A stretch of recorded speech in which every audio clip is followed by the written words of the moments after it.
आजच्या या अत्यंत महत्त्वाच्या सखोल चर्चेत सर्वांचे स्वागत आहे. सध्या संपूर्ण महाराष्ट्रातील हजारो डोळे 26 फेब्रुवारी 2026 या तारखेवर लागून राहिले आहेत. हो, आणि कोल्हापूर खंडपीठासमोर जी सुनावणी होणार आहे त्याचीच सर्वांना उत्सुकता आहे. अगदी बरोबर. आपण जाणतोच की 3 वर्षांचा तो अत्यंत कठीण परिवीक्षाधीन काळ, ज्याला आपण प्रोबेशन म्हणतो, आणि तुटपुंजा मानधनावर काम करण्याची सक्ती हा किती मोठा संघर्षाचा विषय राहिला आहे. नक्कीच. पण आज आपण त्या जुन्याच तक्रारींची उजळणी करणार नाही आहोत.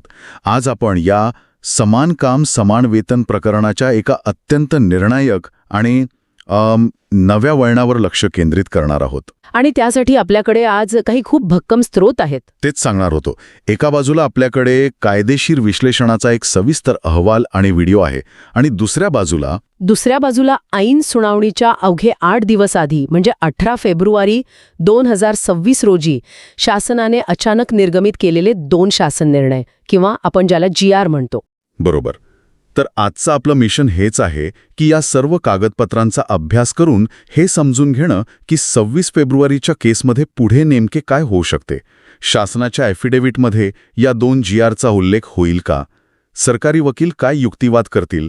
आणि सर्वात महत्त्वाचं म्हणजे याचा शिक्षण सेवकांच्या बाजूवर नकारात्मक परिणाम पडेल की त्यांच्यासाठी यात काही सकारात्मक बाबी लपलेल्या आहेत. नक्कीच.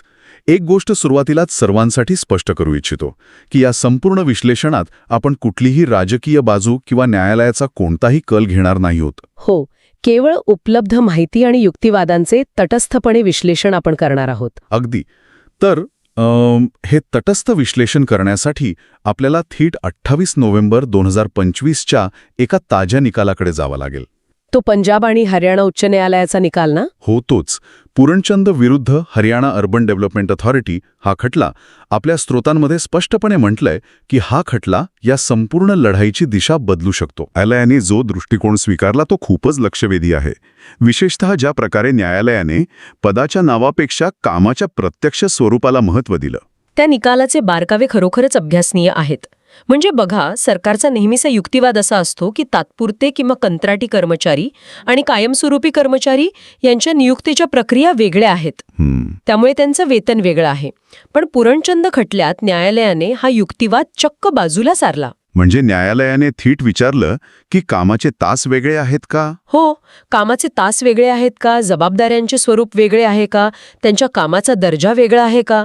आणि जेव्हा सरकार ह्या प्रश्नांची समाधानकारक उत्तरे देऊ शकले नाही, तेव्हा न्यायालयाने स्पष्ट केले की केवळ रोजंदारी किंवा कंत्राटी असे लेबल लावून तुम्ही कोणाचेही कायदेशीर वेतन रोखू शकत नाही. या स्रोतांमधील विश्लेषणावरून असे दिसते की हा केवळ पगाराचा मुद्दा राहिलेला नाही, तो थेट संविधानाच्या मूलभूत अधिकारांशी जाऊन भिडतो. बरोबर. भारतीय संविधानाच्या कलम 39 घ मध्ये समान कामाला समान वेतन हे मार्गदर्शक तत्व आहे. पण आता न्यायालय याकडे केवळ मार्गदर्शक तत्व म्हणून पाहत नाहीत. नक्कीच नाही. जर एकाच प्रकारचे काम करणाऱ्या 2 व्यक्तींना वेगवेगळा न्याय लावला जात असेल तर तो थेट कलम 14 मधील समानतेच्या अधिकाराचा भंग ठरतो. आणि ही साखळी तिथेच थांबत नाही थांबत.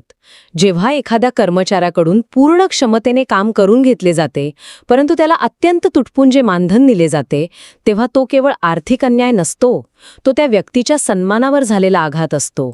आणि संविधानातील कलम 21 नुसार प्रत्येकाला केवळ जिवंत राहण्याचा नाही तर सन्मानाने जगण्याचा हक्क आहे. बरोबर. पंजाब आणि हरियाणा उच्च न्यायालयाने याच साखळीचा आधार घेतला आहे. समानतेचा भंग हा थेट सन्मानाने जगण्याच्या हक्काचा भंग ठरतो. याच संदर्भात आपल्या स्रोतांमध्ये सर्वोच्च न्यायालयाच्या एका ऐतिहासिक निकालाचा वारंवार उल्लेख येतो. तो म्हणजे स्टेट ऑफ पंजाब विरुद्ध जगजीत सिंग. तो तर खूपच महत्त्वाचा निकाल आहे. हो, कारण बऱ्याचदा असा युक्तिवाद केला जातो की नोकरी स्वीकारताना संबंधित कर्मचाऱ्याने स्वतःच्या मर्जीने अटी आणि शर्ती मान्य केलेल्या असतात. मानधन कमी असेल हे तुम्हाला आधीच माहीत होते, मग आता समान वेतनाची मागणी का करता? हा प्रशासनाचा अगदी आवडता प्रश्न आहे. पण जगजीत सिंग प्रकरणात सर्वोच्च न्यायालयाने या मानसिकतेला खूप मोठा धक्का दिलाय. हो, सर्वोच्च न्यायालयाचे त्या निकालातील निरीक्षण अत्यंत प्रगल्भ आहे. देशातील बेरोजगारीची स्थिती पाहता कमी पगारावर काम करण्यास तयार होणे ही कोणाचीही स्वेच्छा नसते. नाईलाज असतो तो. अगदी बरोबर. कुटुंबाच्या उदरनिर्वाहासाठी लोक स्वतःचा आत्मसन्मान बाजूला ठेवून मिळेल त्या अटींवर नोकरी स्वीकारतात. सर्वोच्च न्यायालयाने यासाठी एक्सप्लॉयटेटिव्ह एन्स्लेव्हमेंट म्हणजेच शोषणात्मक गुलामगिरी असा अत्यंत गंभीर शब्दप्रयोग केला आहे. बापरे, शोषणात्मक गुलामगिरी हे शब्द खरोखरच अंगावर काटा आणणारे आहेत.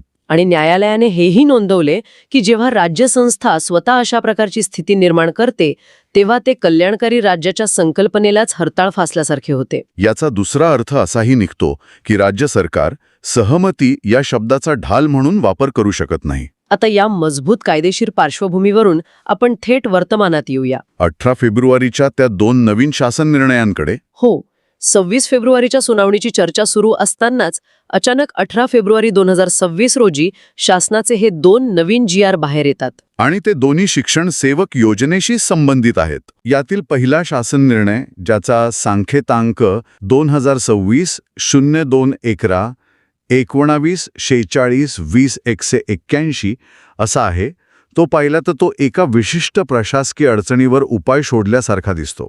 म्हणजे जर एखादा शिक्षण सेवकाने आपला 3 वर्षांचा कालावधी पूर्ण होण्याआधीच दुसऱ्या शिक्षण सेवक पदावर नियुक्ती मिळवली तर त्याला आता पुन्हा शून्यापासून 3 वर्षे काढावी लागणार नाहीत. त्याची जुनी सेवा नवीन पदासाठी ग्राह्य धरली जाईल. वरवर पाहता हा निर्णय कर्मचाऱ्यांच्या हिताचा आणि दिलासादायक वाटतो, पण त्याचे टायमिंग खूप काही सांगून जाते. न्यायालयात सुनावणी असताना सरकारला आपली प्रतिमा सुधारण्याची घाई झाली असावी का? ती एक न्यायालयीन रणनीती असू शकते. शासन हे दाखवण्याचा प्रयत्न करत असते की ते स्वतःहून या योजनेतील त्रुटी दूर करत आहेत आणि कर्मचाऱ्यांच्या हिताचे धोरणात्मक निर्णय घेत आहेत. आणि दुसरा शासन निर्णय तर त्याहूनही अधिक लक्षवेधी आहे. हो, पे प्रोटेक्शनचा म्हणजेच वेतन संरक्षणाचा निर्णय. बरोबर. सांकेतांक 2026-02-18-949-95-59-59-21. समजा एखादा नियमित शासकीय किंवा निमशासकीय कर्मचारी जो आधीच पूर्ण वेतन श्रेणीत काम करत होता, तो जर शिक्षण सेवक म्हणून नियुक्त झाला तर त्याच्या आधीच्या वेतनाला पे प्रोटेक्शन दिले जाईल. त्याची वेतननिश्चिती नवीन वेतन श्रेणीच्या किमान टप्प्यावर केली जाईल. पण यात एक मोठी मेख आहे. हो, प्रोबेशनची अट. शासनाने त्याला वेतन संरक्षण दिले तरीही त्याला 3 वर्षांचा परिवेक्षाधीन कालावधी पूर्ण करावाच लागेल. असं वाटते की शासनाला मूळ 3 वर्षांच्या प्रोबेशनच्या ढाच्याला कोणत्याही परिस्थितीत धक्का लागू द्यायचा नाहीये. हाच तर कळीचा मुद्दा आहे.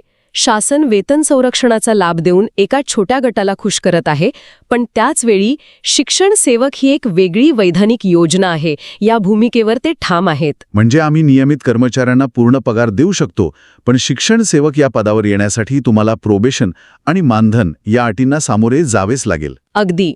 हा भविष्यातील न्यायालयीन युक्तिवादासाठी तयार केलेला एक भक्कम बचाव आहे. मग मला सांगा, माझा मुख्य प्रश्न हा आहे की शिक्षण सेवक समान काम समान वेतन या केसमध्ये शासनाच्या ॲफिडेव्हिटमध्ये म्हणजे शपथपत्रात या 2 GRचा उल्लेख होऊ शकतो का? हे पुरावे म्हणून सादर केले जातील का? 100%.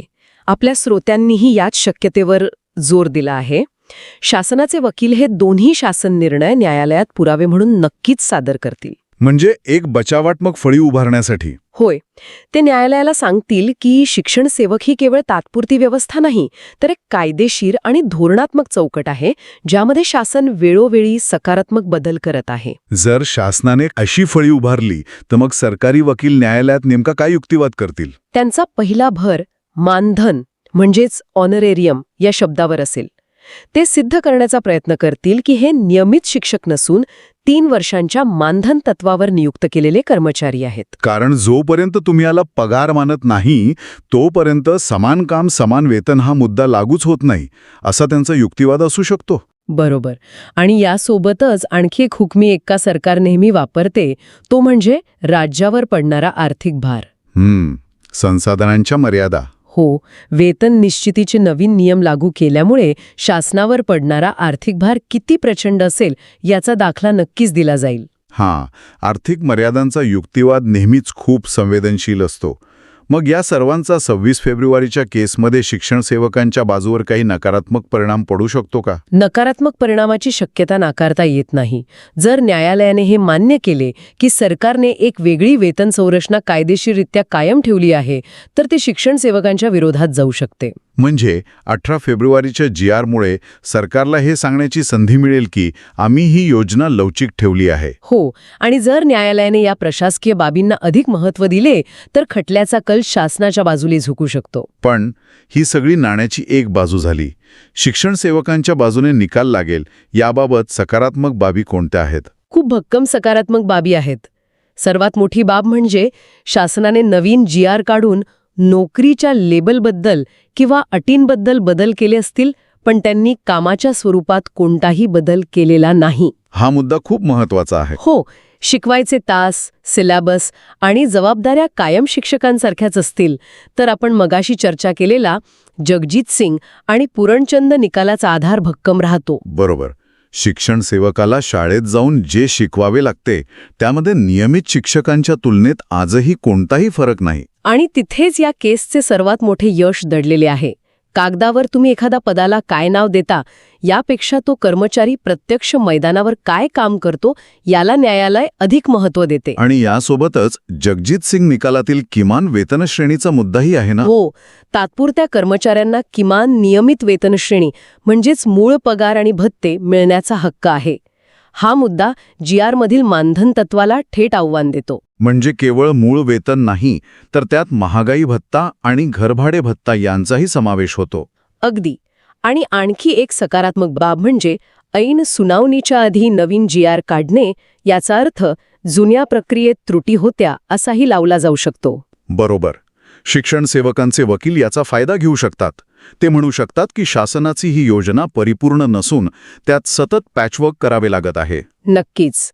त्यामुळे आपल्या तज्ज्ञ अहवालाने सुचवल्याप्रमाणे एक उत्तम न्यायालयीन रणनीती अशी असू शकते की 26 फेब्रुवारीपूर्वी एक नवीन शपथपत्र दाखल करून 28 नोव्हेंबर 2025चा पूरणचंद निकाल कोर्टाच्या रेकॉर्डवर आणणे. हा एक मास्टर स्ट्रोक ठरू शकतो. केवळ तोंडी युक्तिवादावर अवलंबून न राहता हे ताजे निकाल फाईलचा भाग बनले तर न्यायाधीशांना त्याकडे दुर्लक्ष करणे शक्य होणार नाही. आणि म्हणूनच ही लढाई आता एका अत्यंत महत्त्वाच्या वळणावर आली आहे. प्रशासकीय कागदपत्रे विरुद्ध घटनात्मक अधिकार असा हा थेट सामना आहे. आजच्या या सविस्तर विश्लेषणातून एक गोष्ट अगदी स्पष्ट मोके की 26 फेब्रुवारीची लढाई ही केवळ 2 GR विरुद्ध शिक्षण सेवक अशी नसून ती समान काम समान वेतन या घटनात्मक अधिकारांची आहे. नक्कीच. आणि जर न्यायालयाने केवळ प्रशासकीय लेबल्सपेक्षा कामाच्या स्वरूपाला अधिक महत्त्व दिले तर तो हजारो लोकांसाठी एक मोठा विजय ठरेल. पण या चर्चेच्या शेवटी माझ्या मनात एक अत्यंत विचार करायला लावणारा प्रश्न उभा राहतोय. कोणता? बघा, जर एखाद्या कर्मचाऱ्याची शैक्षणिक पात्रता तीच असेल, तो करत असलेल्या कामाचे तास आणि जबाबदाऱ्या पूर्णपणे कायम कर्मचाऱ्यांसारख्याच असतील, तर केवळ उमेदवारी किंवा राज्याची आर्थिक स्थिती या नावाखाली त्याच्या वेतनात एवढी मोठी तफावत ठेवणे हे खरोखरच न्यायी आहे का? हा खरोखरच खूप मूलभूत प्रश्न आहे. आणि या खटल्याचा निकाल काहीही लागो, पण यामुळे सार्वजनिक सेवेतील तात्पुरते विरुद्ध कायम या भेदभावाच्या मूळ व्याख्येवरच प्रश्नचिन्ह निर्माण झाले आहे. फक्त शिक्षण सेवकच नाही तर इतर सर्व विभागांमधील कंत्राटी कर्मचाऱ्यांसाठी ही केस एक दिशादर्शक ठरू शकते. हे अगदी खरं आहे. हा प्रश्न ऐकणाऱ्या प्रत्येकाच्या मनात नक्कीच रेंगाळत राहील. या अत्यंत माहितीपूर्ण आणि सखोल चर्चेसाठी खूप खूप धन्यवाद. आपण या सर्व कायदेशीर घडामोडींवर लक्ष ठेवून असू. आज आपण इथेच थांबूया. नमस्कार. नमस्कार.